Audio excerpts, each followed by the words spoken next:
Hey folks, and welcome back to West Yorkshire Retro Gamer. It's match preview time once again. And Leeds United this time after face Crystal Palace at Elland Road. So Leeds with home advantage, so there is a possibility that this will help Leeds a little bit.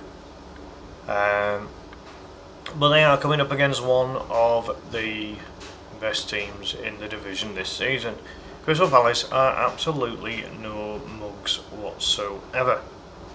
And they're actually, for the first time in a long time, performing like a team that could be pushing for Europe. I mean, they are playing in Europe this season. But a team that, really could push for the top quarter of the division. Whereas in some of the previous seasons at least, Palace have been known to be very much a mid-table Premier League team, but an established one at that. So, as always, I have put out the 11 players that have played the most number of minutes for the away team this season, and that results in them, if all of these are available, there is every chance that the Crystal Palace lineup could be Dean Henderson in goal, Munoz at right back, Mitchell at left back, centre backs Lacroix and Gay, and then it's almost like a 4-3-3, I would think. So you then got Richards, Wharton and Pino in the midfield, and then Sarr and Kamada either side of Mateta. Now, Palace, as far as I'm aware, are currently playing in a European match at the time of recording. But I don't think any of these 11 are actually starting in the 11. This is bad news for Leeds. So ultimately it looks as if Leeds are likely to have to play against the strongest lineup that Palace can play. All of the 11 for Crystal Palace that's on screen right now, bar one, have played over 1,000 minutes so far this season. The one exception to the rule being Pino, who has played 939 minutes. In terms of their goal threats, they've got a handful.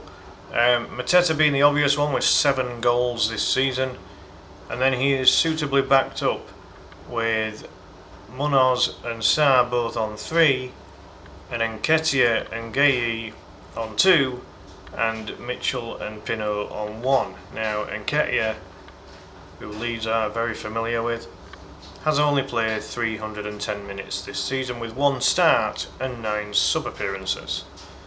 So, he's basically playing second fiddle to Mateta. It's probably the most simplistic way of looking at it. In terms of assists, who has been providing for the Frenchman up front? By the looks of it, it's been quite evenly spread actually. Wharton is on 2, Munoz has 2, Gay's got 2, Lacroix has 2, Sarr has 1, Lerma has 1, and Pino has 1. So it kind of suggests to me that there are threats to Leeds United almost all over the park, which makes this match even more difficult for Leeds. So, moving on to, I'll just go over the discipline very quickly. Nobody's had a red card this season. I don't even think Leeds have had a red card this season either, to be fair. Not that I can remember anyway. As far as yellows are concerned, Munoz is on 4 yellows. Lerma, Hughes, Pino are all on 3. Henderson, Nketiah, Mateta, Gay, Mitchell all on 2. And Wharton, Kamada Sarr and LaCroix all on 1. So they've only really got Munoz that could get himself in a spot of bother if he gets another yellow. I think everybody else will probably survive between now and the cut-off point. Because if you get 5 yellows within the first half of the season, you get a match suspension. So that'll be something that Leeds will want to avoid, obviously. Because Leeds do have a few, actually. I might be able to bring Leeds up on this particular website. I'm using the whoscored.com one. So if I can, well, I guess if I search Leeds United on it, might be able to find something. Really? It's bringing up the Leeds under 23s and the Leeds Academy. That's bizarre. I just put Leeds in there. Here we go. Leeds. So dumb it doesn't show us Leeds United. It's pathetic. Alright. So, in context, for Leeds, Joe Rodon is the only player in the squad to have played a maximum of 16 games and 1,440 minutes of play. Jayden Bogle, he's next up, he's also over the 1,400 mark. Gabby Goodmanson's next, with just 5 minutes short of 1,300. Ethan Ampadu, he's over the 1,200 mark as well. Strouk's over 1,100. Anton Stack is just 6 away from 1,100 in terms of minutes. So from a Leeds perspective, less players to have played over 1,000 minutes this season. Now, in fairness, Lucas Perry's only 10 minutes off 1,000. Calvert-Lewin has also played over 900. He's just 3 short of 950. Then you're on to the 800s of Longstaff, Aronson. Onto the 700s, Okafor. 600s for Tanaka, 500s for Beal, 400s for Mecha, albeit he's only 6 off 500 in terms of minutes. Darlow's got 450, and then Gruev and James are in the 300 department. Nonto and Harrison are in the 200 department. Pirot and Justin in the 100 department, albeit Joel Pirot is just 3 minutes off 200 minutes so far. I nearly said Justin Justin with 150 minutes exactly. Sam Byram and Seb Bornow are currently just on a mere 7 minutes and 2 minutes respectively. So, in terms of what Leeds are doing so far, Calvert-Lewin leading the goal race at the moment with 5. Mecha just 1 behind on 4. Then there's a handful on 2. So Stack has 2, Tanaka has 2, Rodon has 2, Okafor has 2. Aronson, Beal and Longstaff all have 1 goal each. On to the assists. Stack has 2, Aronson has 2, Longstaff has 2, Bogle has 1 and Nonto has 1. In terms of discipline, as I mentioned, Ampadu treading the tightrope, isn't he? He's on 4, as is Jayden Bogle. Apologies, I had the dryer going on, but the cycle's finished there now, that's why this video will sound a bit different now. Yeah, so Ampadu and Bogle just have to last a little bit longer without another yellow and they'll reach the cut-off. Strouk's on 3, so he should be okay just about. Stack, Goodmanson, Okafor and Nonto have 2. They're not going to be in any danger of reaching the cut-off, I don't think. And then Tanaka, Aronson, Gruev, Justin, Rodon, Perry and Longstaff are all on 1. That's quite a lot to just be on 1 yellow. But there we go. So, as far as lineups are concerned, as I mentioned, that lineup there for Palace is based on who's played the most this season for them so far. From a Leeds perspective, Elimillier and Alex Cairns are not expected to be on the bench. That position is currently there for Caldalo. Longstaff's still injured, James still injured, and for me, the most important of the three currently injured is Metcher. I was really hoping we might have Metcher back. We've got to get him fit again. We have to. Him and DCL make a very good partnership. So I really hope we get Lucas back as quickly as possible. So again, the lineup pretty much speaks for itself. On the bench, I think it'll be Darlow, Byram, Justin, Bornau, Gruev, Aronson, Harrison, Nonto and Pirro.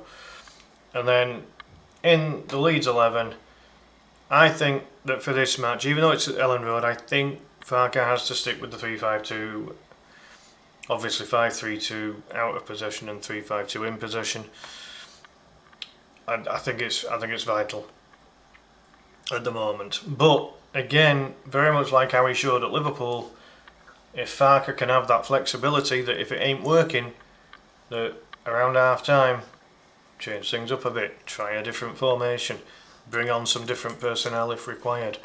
But I would say, because it is showing a lot of good signs right now, I'd go with Lucas Perry in goal, full-backs, well, wing-backs, I should be saying at the moment, Bogle and Gudmundsson, a triple centre-back selection of Rodon, Biol and Strauch,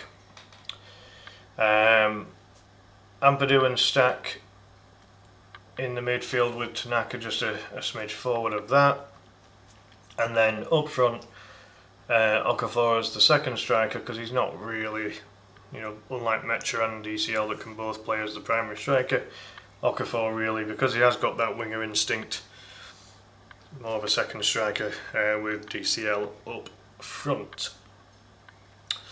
So that's how I think it will line up. Do I think we can get anything off Palace? Yeah, I think we can.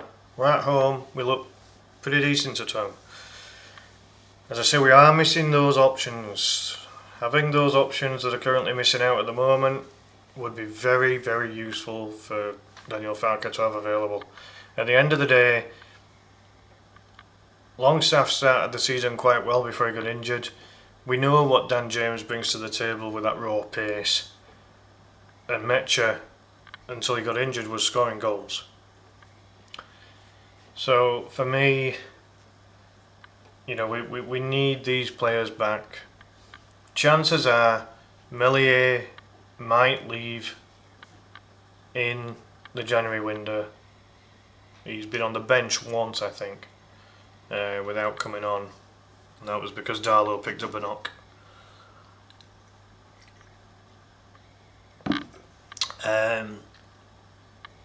Cairns, he's a suitable backup. You can get through a season with three keepers. And if worse comes to worse, put Mahadi on the bench. Or on Bang. If we have an absolute GK crisis, those two young lads are getting experience playing in the National League at the moment, and the National League North, I think, respectively. So, they're getting game time against adults, instead of kids. Mahadi in particular is seen in very high regard. So, if we did have a goalkeeping crisis, I don't think we're in terrible shape. And January's not that far off. If we needed to loan a goalkeeper, I'm sure that could be found somewhere. There'll be goalkeepers not getting games right now. So, I'm not super concerned really. With Longstaff, James and Metcher, it would be so nice to have them back, because it gives it gives more options. If Tanaka's not on it, he was a bit quiet against Brentford after he'd been really good the two previous games. If Longstaff could come on and do a similar role to what Tanaka does, or even bring Longstaff on and try and get Stack to go a little further forward, perhaps. Wouldn't really want that. I think Stack's more of a proper DCM, whereas Longstaff can play an 8. Dan James, James and Nonto, along with Okafor, I think we've got 3 very, very good wingers there who can all bring something different to the table. And ultimately, with Dan James's raw pace, fullbacks, even in the modern day, cannot stand coming up against raw pace. And that's what Dan James has in abundance. Mecha has proven as well that he is pretty good with the ball at his feet, despite being quite a chunky striker himself. It's just options. It'd be great for Leeds to have options, because then, when you look at it realistically, when we come to January, Meslier and Cairns aren't playing. Pirro's not playing. Harrison ain't playing. I think Aronson only played pretty much because both James and Nonto were unavailable. So again, how long does Aronson stick around? If when we get James and Nonto both fully fit, does Aronson get a place on the bench at that point? I don't know. Gruev, probably 5th choice out of all of our midfielders. Would he get ahead of Stack and Ampadu? Not likely. Gruev hasn't done a lot wrong when he's played a little bit this season. He's done alright. But he's probably just, Gruev is a very defensive midfielder, and that's what he does quite well. But at this level, you need someone that can do. If they are playing as a DCM, you still need them to have a little bit of flexibility, which Ampadu and Stack have demonstrated this season. I'm not so sure that Gruev has the capability of being able to do that. I think it's important that we keep Bornau fit now, because ultimately we are playing with 3 centre-backs. So it's vital that we've got our 4th centre-back fit and available if required. And again, with the extra work that the previously full-backs, now wing-backs are doing, again, it's so crucial that Justin and Byram are kept fit, because the workload that Bogle and Gudmundsson are putting into the games right now is of a very high level. So, for me, there's not too many players that that wouldn't hurt us if we didn't have them. And again, to be fair to Aronson, when he's come on in the last couple of games, he's been bright, he's been lively, he's got a great engine on him. He'll run for days. He's like that little fly that you can't seem to swat. He's here, there, and everywhere, and people recently have talked about the chaos factor that Farke has instilled in the team recently. Aronson is a big part of that. But when you're talking about raw quality, look at the cross that Nonto put in when he came on. For DCL's goal. That was, that's quality. That's not chaos. That's quality. And that, Leeds need these little doses of quality. Leeds are now playing to one of their primary strengths, which is the physical side of it. But if you've got that little bit of quality, the likes of Okafor and Nonto, these 2 in particular that can just put that little bit of class in there, and Tanaka as well when he's on it, it really does make a difference. And as I say, the fullbacks, Gudmundsson and Bogle, Gudmundsson in particular has really impressed me this season. There are sprinkles of quality in this squad. So that's my take, folks. I'm going to predict a 2-1 win for Leeds, but it could end up a draw, either 1-1 or 2-2. yeah, put your thoughts in the comments down below. Do you think Leeds can get anything against a very decent Crystal Palace team? What do you think the score's going to be? Do you think that the lineups look accurate? I know there's one or two out of that Crystal Palace lineup that might not be available. I just can't remember who they were, so I just went with it. But aside from those that might not be, I heard a very dodgy rumour that Mateta might not be available, which would be an absolute godsend if he's not.